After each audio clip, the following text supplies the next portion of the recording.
I think we'll go ahead.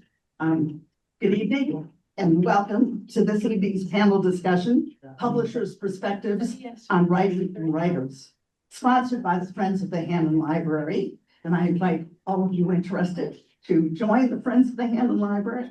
We'd be glad to have you. I'm Vicky Weiss. I'm a member of the board of the Friends. And before we begin, I'd like to ask fellow board member Roy Scarborough to read the Southern Oregon University land acknowledgement.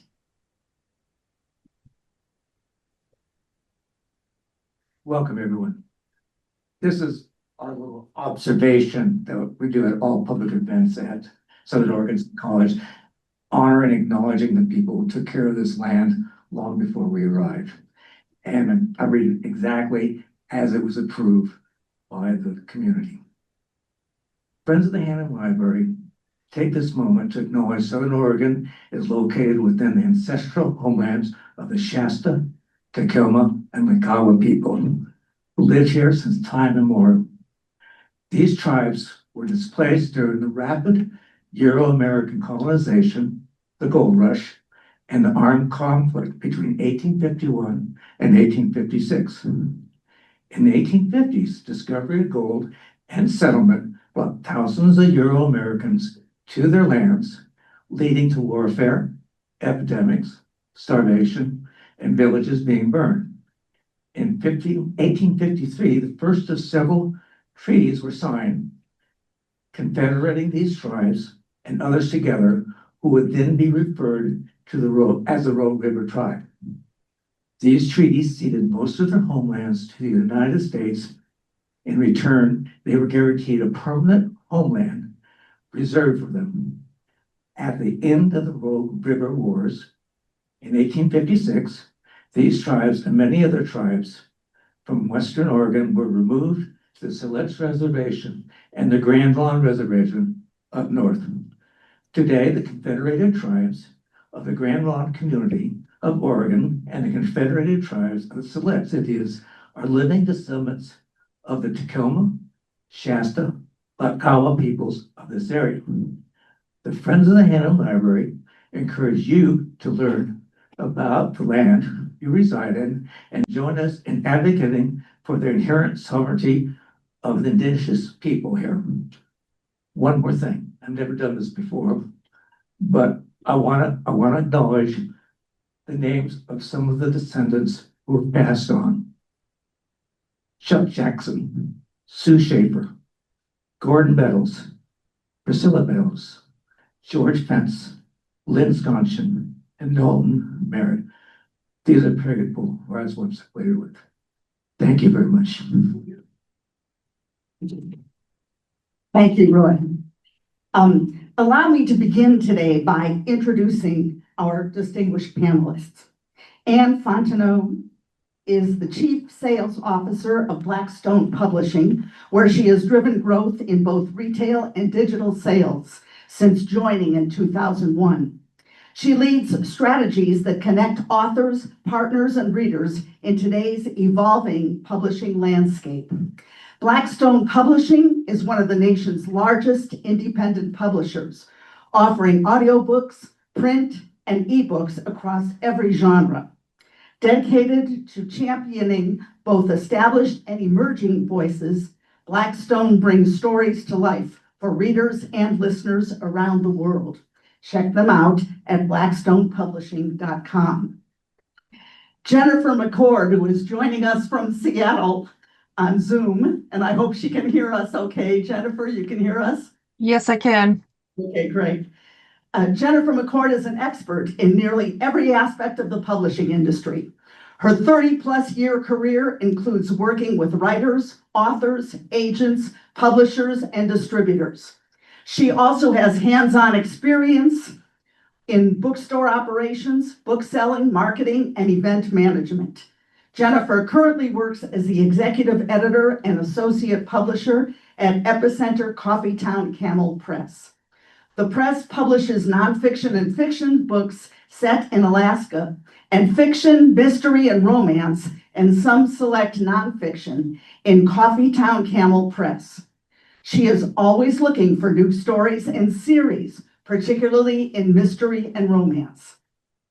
Midge Raymond is the author of the novels Floriana and My Last Continent, the short story collection Forgetting English, and with co-author John Yunker, the mystery novel Devil's Island.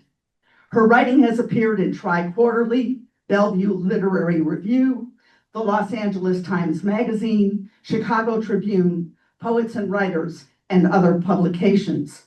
Midge has taught at Boston University, Boston's Grub Street Writers, Seattle's Hugo House, and San Diego Writers, Inc.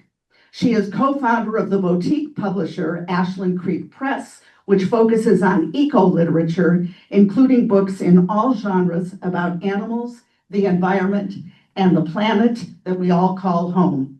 She also hosts the Writing for Animals program. I promised to leave time for questions from the audience, but let me get the ball rolling by asking our panelists. What are some of the first questions you ask of those who are looking to publish with you? Midge, why don't we start with you? Thanks so much, Vicki. This is exciting. I'm so glad you're all here. So the first thing that we do, and Ashland Creek Press is very small, it's just the two of us. We ask them about the project, their background as it relates to the project. And really what we need to find out from our authors is how they plan to help us launch their book into the world. What a lot of authors don't realize is that they have to do most of the heavy lifting, especially with a small press, but even with a larger publisher. So we really want to get on the same page with them. So what we will ask them is, well, first we do ask them to fill out a very lengthy questionnaire. And then we tell them, you've just done this 20-page questionnaire, and it's actually for you. It's not for us, it's for you. And this is how we're going to work together to see how you can use all your resources to help get this book into the world. So really that's what it's all about, is just kind of talking with them about their project and seeing how it's going to fit into the world. I want to pass it there to Anne. Yes, so very similarly, actually, we do have some guidelines when we look into projects. We love to hear about the description of the book. We love to kind of read first chapters to kind of understand what the project is about and if it fits into our catalog and our efforts and strategy. We love to hear, how what genre you want to develop, what comparable titles you may have, want to hear about you as well, what is your background, what is your platform. So it's really kind of evaluating the submission, understanding the projects. We definitely value each submission and as a partnership. Right. So, yeah, it's really about discovering our goals with your goal and kind of match them. So, yeah, that goes through generally through that submission guidelines. Yeah. Right. Jennifer, I know a little bit about Coffeetown Press because my dissertation director's son has been involved with it, Kurt Beiber. So, can you tell us a little bit about some of the questions? What are some of the first questions you ask of those who want to publish with you? Well, thank you for having us talk about this on a panel. We ask similar questions that the other panelists have asked, but we also have submission guidelines. And so if an author has filled out the submission guidelines, we've read the first 50 pages of the book, we've read the synopsis, we've read their bio and promotion, and we've read the query letter. And that gives us some talking points to talk with the author. And often if we're really, if the author is new to us, we read the whole manuscript and it goes to an editorial team. So we have input about what people think this book is about and does it fit with our publishing list. And then we ask the questions of, are they interested in a contract? And then we also ask if they're up to being edited, because I think it's also that. And we also talk about the fact that this is a partnership with the press, and we do have information that we have them fill out after the contract's signed, that we give them some information about how we work And if they have questions with us, we're more than willing to set up a Zoom meeting or talk with them about what they would like to know about the press. But it's definitely a partnership in today's publishing world. That's great. Jennifer, I'm going to stick with you and ask you, what are the missteps you most often see from writers? Well, thank you for asking that question. That's so important. Not reading the submission guidelines and following them. Not submitting in a Microsoft Word format, which is what we request because we work in Word to get a book edited and then into our designers. Creating a cover before submitting. I'm always a little concerned about that, mainly because then I wonder if it's already been published. So I go to check on Amazon and see what's happened with that book or the author's website. And also, if it's a cover, if they're wedded to that cover, we have certain specifications that we have to use to create covers. And so I'm always a little concerned about that. Can that cover idea that they have, can we even actually use it? An incomplete query letter with not enough information about the story. Synopses that are just simply outlines, chapter outlines, because for us, it's the arc of the story, of the prototype. Omitting basic contact information. It seems to be very common these days not to have how to reach an author except maybe through the email. Not even sure about that at times. No phone number, no place of residence. We kind of like to know that. So if we have to ship books somewhere, or can we even get the books to people, to the authors, if they, so we are trying to figure out where are they. And not rereading their manuscript before they submit it. That's always interesting. And then sometimes some authors send in the manuscript and then they start revising. And they'll send me a note saying, I've revised this whole manuscript that you've read. And I'm trying to figure out, okay, what's happening here? What did they do versus what I've read, which I'd like to edit or not? So that's been common sometimes. That's my sort of picks. Wow. Well, everything Jennifer said, of course, that's wonderful. You've covered so much. I think for me, I would say also that a lot of writers don't understand that writing the book is actually the easy part. Because getting a book out into the world is so difficult, finding the right home for the book, and then the adventure that is the real challenge is finding your readers. So I think a lot of writers, they come into the whole process and they think, okay, I'm done, here's my book, and you're gonna take it and run with it and I'll be a bestseller. It is so difficult to reach readers. And we have a nice niche, environmental publishing, and we can reach a lot of readers that way, but we also want to reach mainstream readers and new readers. So that's one of the big challenges. So we always want authors to just keep that in mind. Keep in mind that, this is a marathon, not a sprint, and you're just getting started. Yeah. Yeah, I'm gonna add to that.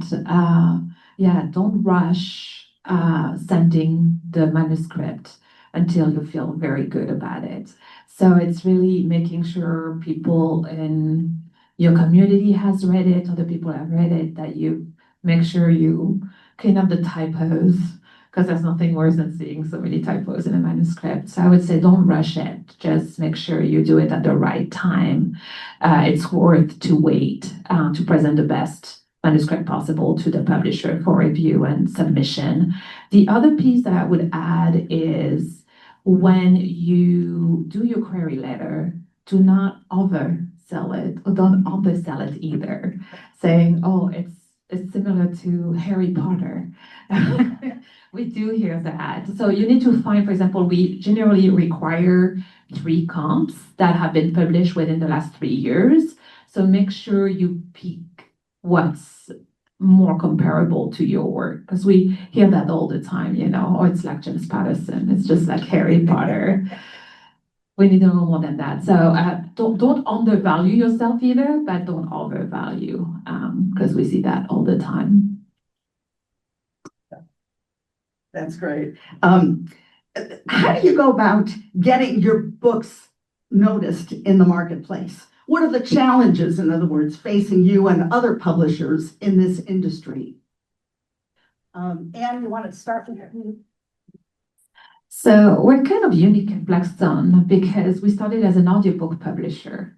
And we're still very much an audiobook publisher. That's kind of the core business. But we started wearing the traditional hats only 10 years ago when we started doing print, ebook, and audio. So we're kind of, for us, our strength is kind of leveraging our distribution to get a book notice, either if it's on audio, in print, or ebook. So it's leveraging the formats that we're going to do.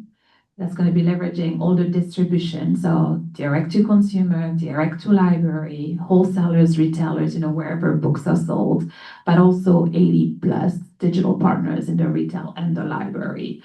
So we're really going to maximize your exposure and work with you. And that's going to be complemented with, marketing, publicities, getting reviews, an author tour, trade shows. It's also going to be looking for, submission for awards. So there's kind of a whole package that comes into pushing and bringing a book into the marketplace. And it very much varies on the book, on the genre. So there's definitely a curated and custom plan that is put behind, and I forgot digital advertising, but there's a lot that goes into it. I would say the frustration is sometimes the marketplace is overcrowded and it's finding your niche and finding where it's gonna do the best. So it's really working very closely with our partner and see where the reader is, or what's the reader profile that we want to kind of emphasize on. And I will say the other challenge for us, it's also the wild, wild west of the algorithm, the digital world out there. Publishing has changed quite a bit. So we're putting a lot of resources and efforts behind, digital advertising and digital marketing and making those algorithms work for us. And and sometimes it works great, and sometimes it requires a little more more resources. And then the final point, because I could add on, would be budgets also. Because we're an independent publisher, but we're also facing the competition from the big five, and not dealing with the same level of budget sometimes. And but it's been working so far for us. So fingers crossed this continues. I'm gonna go to Jennifer. I'm gonna ask you the same question. The challenges facing you and how you go about getting your books noticed in the marketplace. Well, I think it's hard in today's world, and part of it is we have so many other things that entertain readers. Video games, videos, TV, whatever, I've noticed that's a big change, and that's because I've been in the industry for so long, and we talk about that quite a bit. So it's that there's a lot of competition for the time, people's time. So part of it is trying to figure out how to get that. Also, all the reviews that we used to count on, for instance, the Seattle Times we used to have two newspapers in the Northwest. In Seattle, the Seattle Times, Seattle PI. We just have the Seattle Times now. They rarely review books. So to get that kind of local buzz going is harder than it's been. We do go out and try to get reviews, and we do try to have some of our people have been on TV, and also one of our mystery series is picked up by by a streaming service. So we had that happen. So it was a streaming movie for a couple of weeks. That was fun to see. So we've had other markets, I guess, is what we've tried to do. We've gone after the audio market. We've done some sub-rights market internationally. We sell some of our mysteries to a program with HarperCollins that's mass market. So we'll see how that goes. So we have things that we do. We also have a program called Edelweiss, which is with Ingram, and that also means that librarians and booksellers can pick up review copies to read our books ahead of time and figure out what they want to buy. So that's been part of it. And we do the awards. So there's just a lot of venues that we try to go out and reach and try to do outreach. And it's hard, but now with Baker and Taylor closing this week, they're going to announce, which is all about the libraries. That's going to affect the industry and how that works. So it's just trying to find places that we can make sure that we can sell books. And the Alaska market is different than some of the ones in the central states, just because we have the cruise ship lines that come up. So we have big business during the summer for books. So that's part of it's knowing how that all works. So I hope that explains things to people. Wow, that's great. Midge, same question. Yeah, I don't have too much to add to that. Like Jennifer, I've been working in publishing for 30 years and it has changed so much. I was just reading there, excuse me, there are something like between 2.5 and 4 million books published a year. And that's globally, and that includes self-publishing, but that's a lot of books. And so we're competing, with a lot of things for readers' attention. We're competing with social media. We're competing with all these other books. We're competing with, 8 million streaming channels and all the things. So yeah, I don't have too much to add to that. It's an ongoing challenge. And as a smaller press with a specific niche, we're kind of lucky because we can go after certain readers, but we also have to work that much harder without the big budgets and all that. Really great. A related question here, and we've kind of touched on it, and I do want to leave time for questions from the group here.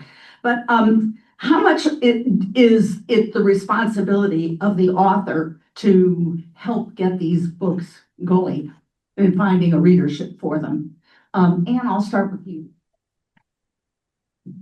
So it's a real collaboration, like we said earlier, you write the book, doesn't mean that after that you're hands off. We really want to leverage your strength, either if you have a social media platform, if you have a newsletter, distribution list, etc. But we really want to complement our strength as a publisher and then yours as well. But we're going to rely on you to help the launch with visibility. So it could be, social posts, doing some videos.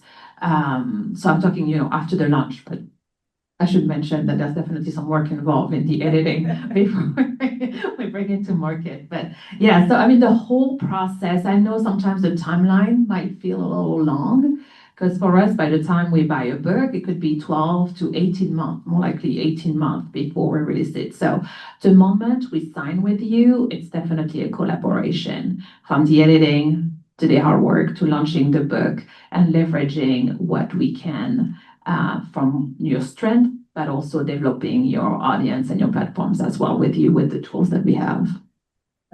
Midge? Yeah, everything that Anne said. And also, I would encourage anyone who's writing, even if you're on like page 5 of your book, start a mailing list, get a website, start thinking about how you're going to reach readers, because in a couple of years, 5 years, whatever, whenever your book is published, having a mailing list is amazing because you can go directly to those readers. And social media is great, but it's just one avenue. You have to think of all the different ways to get your book out there. And as Anne was saying, it's definitely a collaboration. There are things your publisher can do for you that are harder for you, like sending out copies for a review, and we can help you set up events, but you have to do the events, right? One thing that is very popular, and I've done this dozens of times, is you have a publicist and they assign you a bunch of articles to write that have to do with your book. And then, so that's more writing and that's more work and you don't get paid for that work. So there's a lot involved. So I would say it's about 80%, on the author, and we're there to support you and help you with that, but it's you. And it's a great thing. It really is, because as an author, no one loves your book more than you do. And you're the very best salesperson for your book. So I think it's a good thing. As an author myself, I love going out and doing it. And you just have to be ready for it and, have a lot of energy. Jennifer? I think what they both said is really important. I think the other part is author newsletters help. We have quite a few authors who do authors newsletters. The other thing is, if you're a first-time author, it's different than if you've written like 30 books. And we have both kinds of authors that we publish. So some authors have already built their reputation and they're coming to us because they want to write a different kind of story. So they already have an audience, and then we work with them on how that works. But I think if you're a first-time author, to know that having a good website matters. Like you said, building a list. I think sometimes having the old-fashioned postcard works. If you're in an event and you can hand out postcards, I like those over bookmarks. And I think finding out what your niche is important. Like we just published a book that's got the history of the 5 Jewish families that helped start the retail business in Seattle. And so that is interesting because she's out talking to synagogues, to various high schools, to various historical places in Seattle area, on panels about that, and also about how do you write a family legacy, because she covered 5 families. So how did she do that? Where did she find the research? So appearing and talking about your book, almost like a workshop, also helps to build an audience because people become interested in what you've written and figured out what you've done, how to make that work. Great. Jennifer, I'm going to stick with you and ask, how do writers interested in publishing find you? How do they find your press? How do they come to you? And I'm going to ask the same question of our other panelists. Well, part of it is other authors refer people to us. We have agents who send us material, and I know a number of agents, so people ask me, are you interested in this work? Our websites work because we have 3 websites that are active, so that gives people information. We're on various mailing lists or various databases about submitting material. And then I periodically go out and do teaching and speaking. I was just at a writers conference this weekend where I'm on the board. So people come and talk to me. So I've gone to writers conferences and authors have pitched to me. So it's just various ways where people find out about us. So that's mainly it. That's great. Midge? They're very much the same. It's mostly through our website and through literary agents who find us. It's just ashlandcreekpress.com, and we have submission windows at certain periods of the year when we're open for submissions. And yeah, people just find us through our website. We're listed in Poets and Writers and a lot of other places like Submittable. And Gonna sound like a broken record. So very similarly, so we do accept submission via literary agents. You can also go on our website, blackstonepublishing.com, under Contact Us. And generally, all the queries are redirected to our acquisition team. We also participate in writers' conferences and workshops, so we're always available there. And then we're local, so you can find us for any questions. okay, I'm going to turn this over to our audience here and see if anyone has any questions for our 3 panelists. I have one. I'm already published, self-published, starting in 2019, and working on my 6th book. I have it's 3 books of a murder mystery series set in Ashland. And the question I have is, I've been told it's impossible to work with a publisher if you're self-published to start with. Say a series that has been started, that no publisher will go near you if you've already published some of the series. And so basically you would have to start with a whole new concept, a whole new series. But is it possible to? And the question is, of course, very important, is someone is trying to make a living as a writer.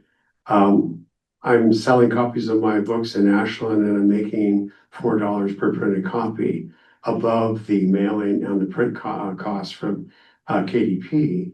And I imagine going through a publisher, it amounts to quite a bit less. And so a couple of questions there. Anyone want to take a stab at that one? Yeah. So I have to say, when you have an ongoing series, it's definitely challenging for a publisher to come on, especially if you've been self-published. And so let's say book 6, say, look, it's a great book, we're going to take it wide. But then, it's harder for the indies to start at book 6. So generally, it's harder to find traction and to convert into sales. So we have done some reissues of complete series, like David Fried, he took these titles down and then we reissued everything. So it's very much about looking at the potential of the series, how well you have done with them. If sales have been modest, I would highly suggest if you want to come to a publisher and be traditionally published is to start something else. So it could be a spin-off, maybe one of the characters that you have in the other series, but I would probably start fresh.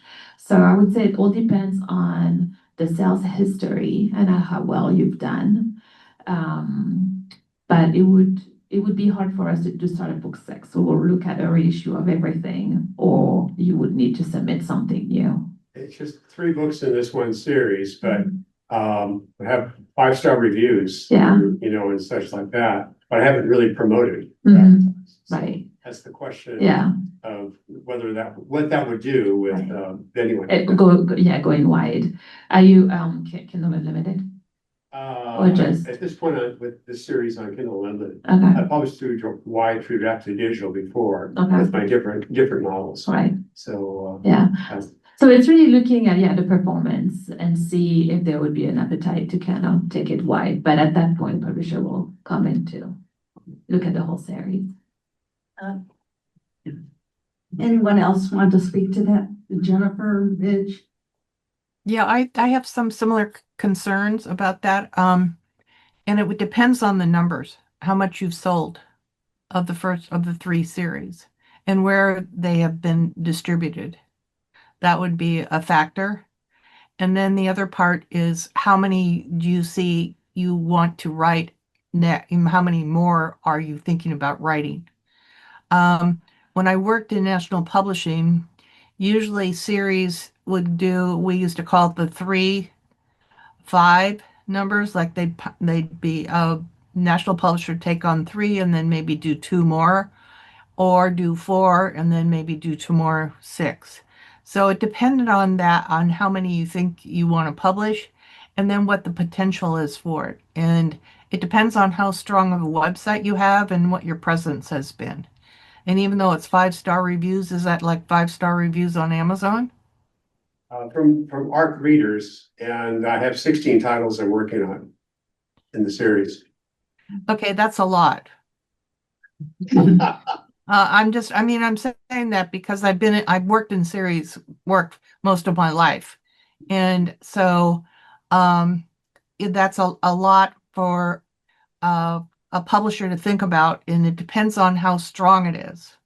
How strong is the series going to go? And we don't know that because it's the readers who make that decision, not the publisher usually.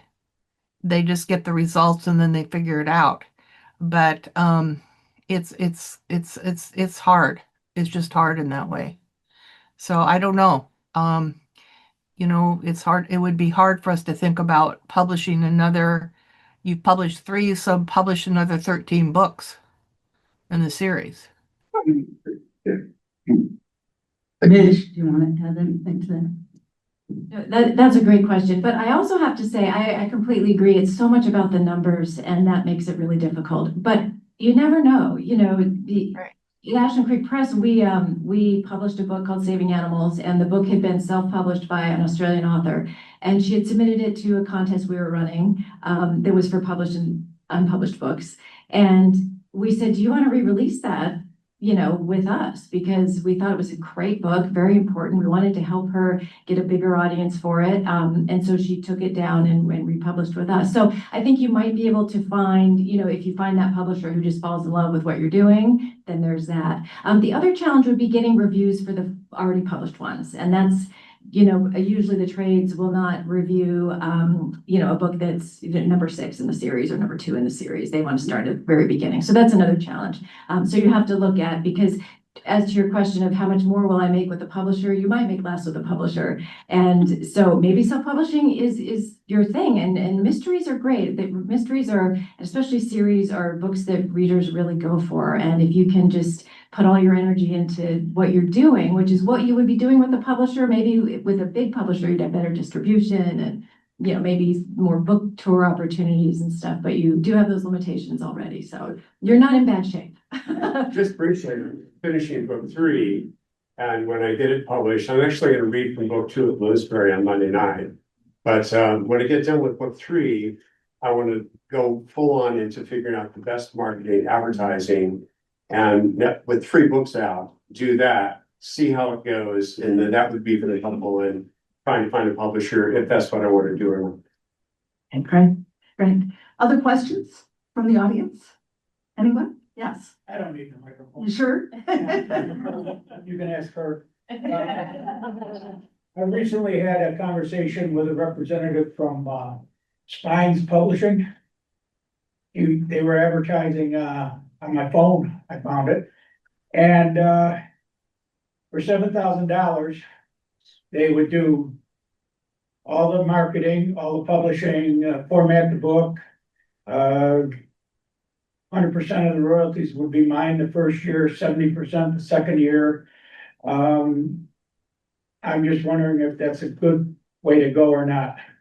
Instead of submitting something to a publishing house and let it sitting on the slush pile. You know, because I'm not gonna be able to get an agent.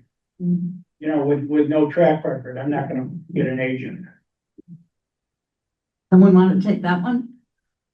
Well, I think the best time to get an agent is when you don't have a track record, because you're new and you're all potential, you know? It's hard if you publish a book and the sales numbers aren't good, then it's really hard to publish your next book. So being new and looking for an agent with no track record, that don't say no to that option, for one. And then what you're describing, have you heard of that press? I have not, but it sounds like what's called a hybrid publisher. And that is a publisher that will take your book and do everything for you and you pay. She Writes Press, has anyone heard of that one? That's a very popular one. And it's expensive, it's very expensive. You just want to be really careful with the contract, and you want to check their reputation. Just because we've never heard of them, that doesn't necessarily mean anything, but you know, She Writes, I know of them, and I know writers who publish with them and are very, very happy with them, and they get their money's worth. But that is when you hand over money for someone to publish your book, you just have to be really, really careful with the contract and your intellectual property and your money. So check them out thoroughly. Talk to some of their other authors, get references, really, really do your due diligence. I didn't give them a yes or no, Okay. so, thank you. Okay, I have heard of that press, Stein. I have heard of that press. And it's what we call pay to play press. So you can you pay to play in the industry of publishing. I would suggest you look at the Independent Book Publishers Association. They have lots of information about presses that are called hybrid. They do information about what are good contracts, and I would suggest that you take a look at that. That would be important for you to know. I still think you possibly could get an agent. Agents are looking for new authors. It's just trying to find the right agent for your work. And for the guy who is writing the 3 books and then he wants to write a few more, one of the things I would suggest is think about when to hire someone to help you promote your book. Do an outside publicist, even though it's self-published. That could also help push your sales. And did you want to comment on this? Can I just ask, she said something about independent. Oh, hang on one second. Independent Book Publishers Association, IPBA. Right? B. Could you say again, Jen? Independent Book Publishers Association. Thank you. Okay, great. They're out of California. Any other questions from our audience here? I assume there are a lot of writers here. So. Hi, as someone who, I've been through an MFA program, I've written lots of short stories. They piled up, they accumulated, I pull them out from time to time and, tweak them. What would be your advice as far as like trying to get some of those stories published in literary journals as a way to get into something, maybe even, I just like to see them on paper, So, yeah, so it's just a way to start, to begin. And what would be your advice on how to approach that? I can answer that. I would suggest you subscribe to Poets and Writers magazine. They have lots of information about where to submit for literary journals and work. The Association of Writers Programs, AWP, and they have a national conference every year. They also have a lot of information about how to do literary work, literary press work, and where to submit for journals. And they have a big book fair type thing, so you can go see all these and talk to the people who are there. And often there's editors there. So I would go look at both of those things and make a decision about that. But I also think submitting it to get your name out there so that people know who you are in that business would be important. I wanted to add one more opportunity for you is don't forget about the TV film market as well. They are very eager to buy short stories.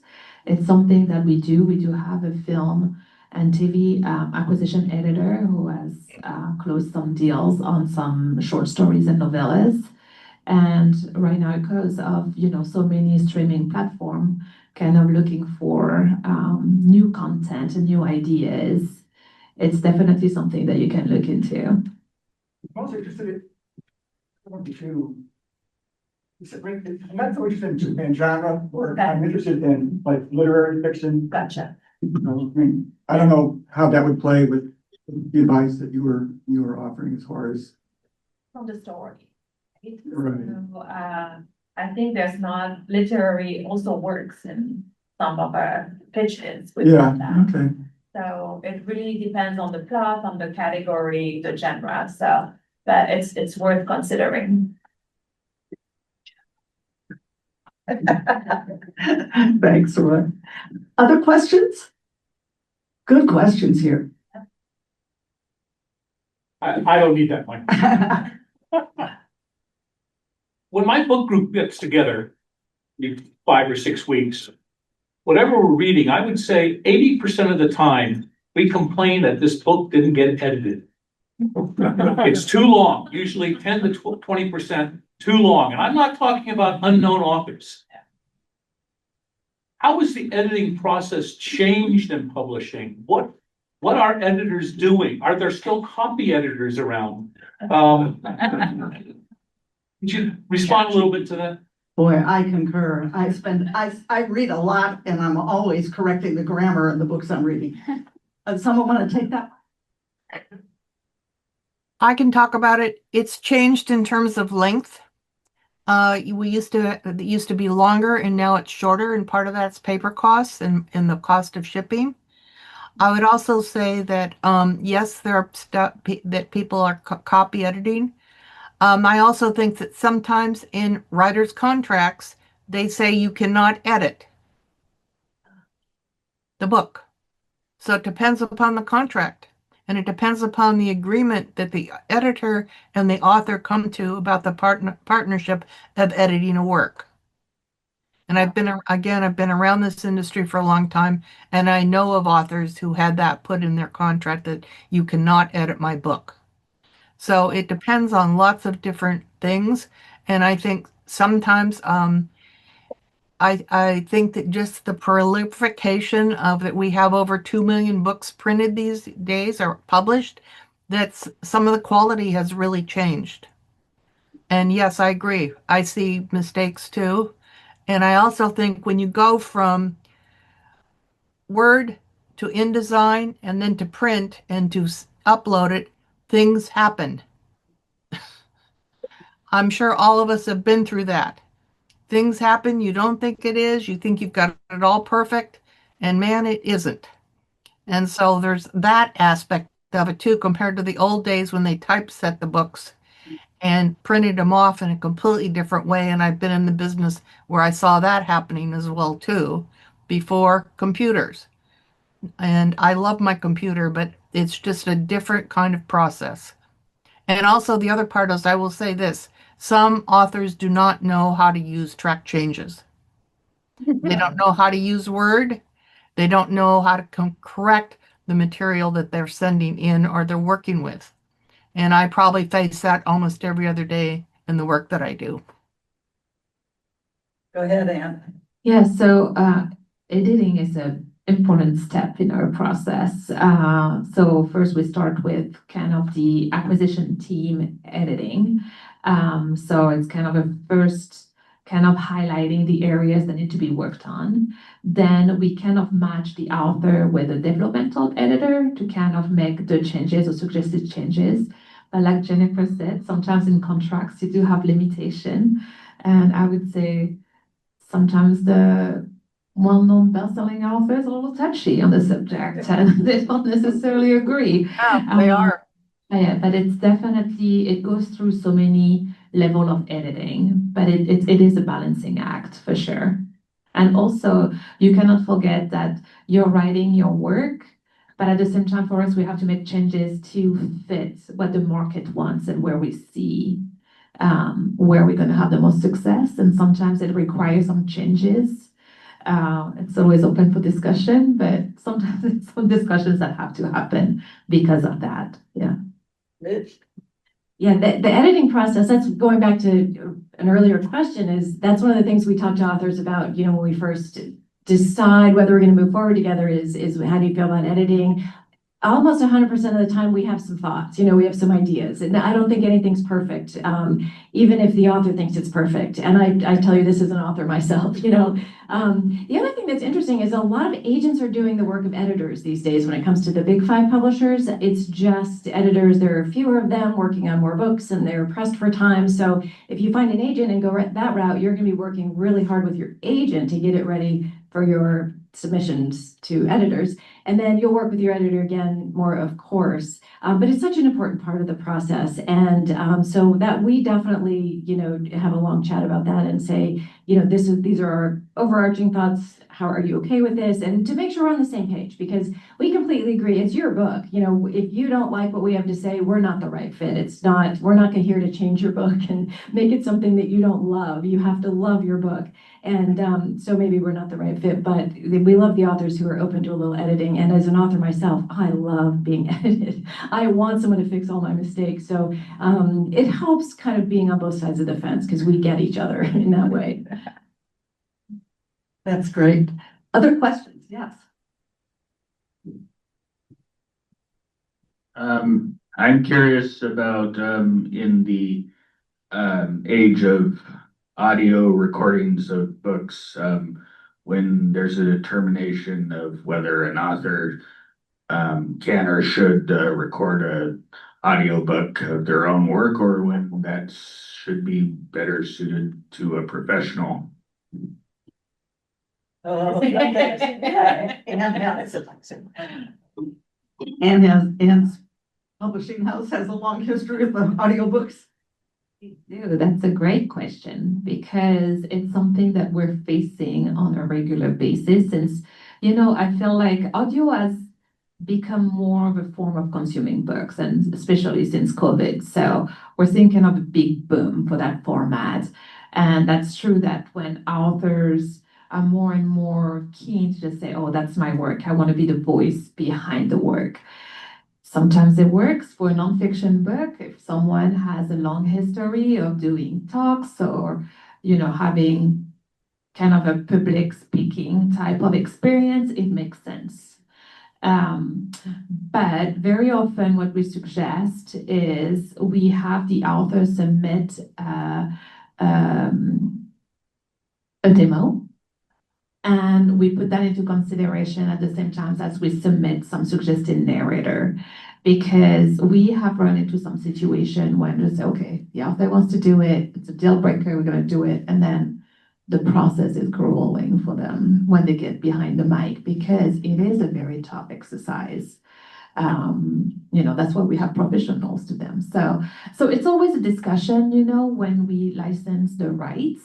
We're never opposed to it if it's a good fit, but we also like to give a reality check of what that process is if we don't think that's the best move forward for the book. Anyone? Yes, I can talk about it. I helped start the first audio business. I did it with Walden Books and a published audio business. And we tested having the authors read their books.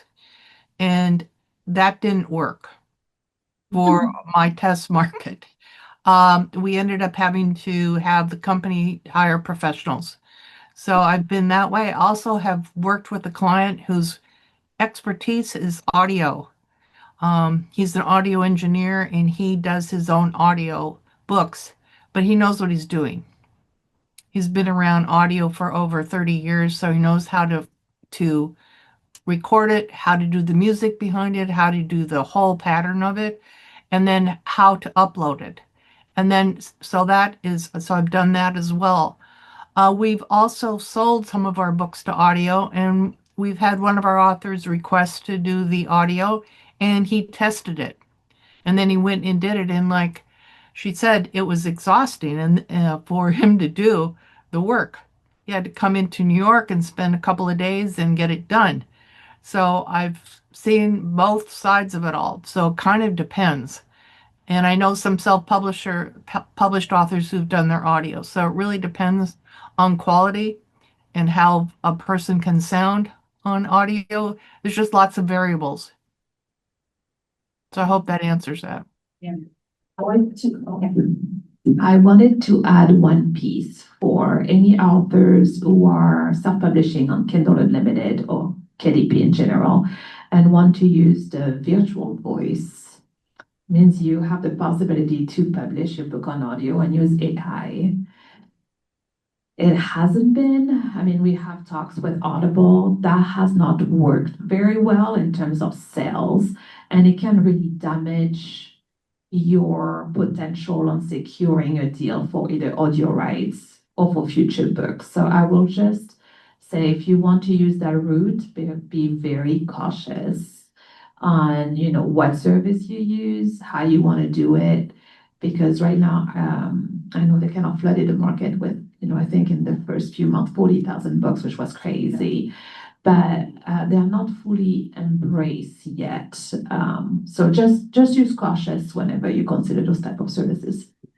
Midge, anything you want to add here? No, not really. I do agree that audio is becoming really popular. And so we, as a very small press ourselves, we've done a little bit, my first book, ended up back at Ashland Creek Press for various reasons, and I did an audio recording of that, and it was excruciating. I mean, I could do a reading for 20 minutes, 100 times, but reading all my work for 8 hours, it was horrible. And then I've had other books published with professionals, and it is so much better. So I think, even if we all think we can read our stories better than anyone, it's not necessarily true. But we actually have one of our authors is with the Blackstone, Athena Copenhagen. Her book, My Days of Dark Green Euphoria, is a Blackstone audiobook. And so we have the pros do it for Ashland Creek Press when we can. But it's also, kind of getting back to how do we find our readers? Readers are listening, so we're really trying to get into audio a bit more too. That's just great. There was another question over here. Question, someone? Go ahead. That's us. I don't need that. Okay. I think you said something very interesting about acquisitions for TV and film. And it sort of ties in with what this gentleman had to say about the unsolicited offer. I published the books, and just yesterday I had an email from Lionsgate Films starting, your book has landed on our desk and we'd be very interested in talking to you about film rights. Well, first of all, I'm a skeptic, so I called Lionsgate Films and I asked if this person worked there. Sure enough, this person works there. But I'm suspicious about these being pay to play. How do you know whether or not some of these unsolicited, I've had 3 or 4 of them now, unsolicited offers are real or not? Maybe you're just that good. No. If I was that good, I'd sell more books. Yeah. It is a process, right? So when we sell the movie film rights, generally the studios or whoever you're going to work with are going to put an option, and they're going to have an option for generally a few years. That gives them the time to see if the project is viable. So from finding a producer, writing the scripts, etc. So we do have projects where, we sell the rights via the options, and the option gets renewed. And you have others that, go through the process of, during the option years, then the project will come to fruition. So I'm not saying, I think it's worth exploring because they're definitely very eager and very hungry for content. If you feel like I highly recommend that you call them. You did the right thing because there's a lot of spam, or I don't know how you call it. So you definitely want to do your due diligence when you get those kind of cold calls. But I think there's definitely a market and the options. I mean, what do you have to lose? You collect the money, and then if it renews, and then if it comes to fruition, then it's kind of the jackpot. And I think what Anne's, the big point here is that they pay you, right? So I would hesitate anything where anyone's asking for money. What you want is to be paid. Yeah. And that goes for like literary agents, that goes for publishers, small presses, and everything else, yeah. I have a couple things. I've done some scouting for Hollywood. So one of the things I would do is there's a guy named Jonathan Kirsch. He's down in LA. If it becomes real and you call Lionsgate and they say, we want to offer you a contract, you hire an attorney, and I'd recommend that you get in touch with him. You need to have someone negotiate that and find out if it's a real contract. We have sold film rights. We've had ongoing film rights and renewals on the option for 20 years. So they can go on forever and they pay periodically, depending on what the contract specifies. Hollywood's contracts and what they are really hard to figure out. And we often get our authors, I would say we get probably, out of what we publish, we probably get a number of authors get hits. So I'd say I probably get this question once a month or maybe twice a month, that someone's approached them and said, oh, hey, we're interested in this book. And is it real? And is the person, yes, it could be the person does work at Lionsgate, but is that really the person who contacted you? I don't know these days. So I would be really careful. And if I would be, it's worth talking to, if you know of an agent or if you know of an attorney, find out and get some information. That's great. The last question, if I may. I am working on a piece of what I like to call slightly speculative fiction. And it uses a certain number of graphical elements. For example, somebody's looking at a heads-up display and that needs to appear in the text. And I was wondering, I've got these kind of figured out how to make them work well in Word, but that doesn't mean they're going to work well when they appear on a Kindle or on an audiobook or something like that. And so I'm wondering if any of you have advice about how to take images like that and make them make sense in other formats. Good question. Someone want to run with that one? The showstopper. Anyone? I'll give it a try. Are you okay? So generally, when you have a book that has some illustration, you definitely want to be very careful with the layout and following the specs of the layout. So one thing that I would say is for print, there's not too much of limitations, right? It's being printed. For Kindle, you do have some limitation in size. If it's too heavily illustrated, then because of the size of the file, they're gonna kind of force your arm in terms of pricing and what you're able to submit. So just keep that in mind. There's some limitation on the ebook. When it comes back to the audio, generally what we do is obviously the narration is on the narrative, and we attached the illustration as a bonus PDF and make reference to it. So, and then that's a file that the audio listener can download and refer to as they go through the story. That sounds good. Anyone else want to speak to that? Well, we seem to have reached the 6 o'clock witching hour, and I'm going to let everyone, our audience, go. If our panelists are willing to stick around for a few minutes, and anybody have any final questions, that'd be great. Thank you all for coming. Thank you.